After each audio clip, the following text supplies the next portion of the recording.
14 mars 2020, les écoles au Québec et aux quatre coins du monde ont fermé en raison d'une pandémie mondiale qui aurait pris naissance dans un marché humide à Wuhan.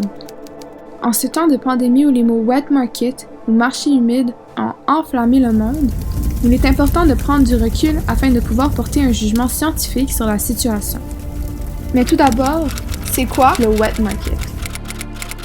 Contrairement au dry market qui consiste plutôt en la vente de vêtements, chaussures et électroniques, c'est simplement un marché de produits frais incluant des fruits et légumes, des pièces de viande ainsi que des animaux vivants abattus et vendus sur place à l'air libre.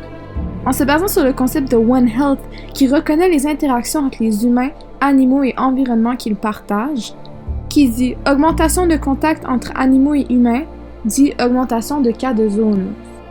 Les marchés humides ont des effets directs et indirects sur la santé et le bien-être animal et humain. En effet, la propagation de pathogènes nuisibles dans les marchés humides en est un exemple. En raison de l'introduction fréquente de nouveaux individus dans les groupes, à des contacts répétés entre les animaux et les humains, et à la proximité de plusieurs espèces animales différentes, il y a beaucoup d'évidences qui suggèrent que plusieurs pandémies, telle la présente, auraient pris origine dans ce type de commerce.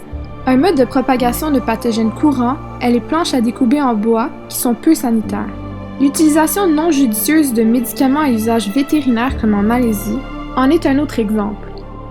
Selon une recherche, des résidus de bêta-agonistes nécessitant normalement un certain temps de retrait lorsqu'administrés à un animal se retrouvaient dans la viande vendue.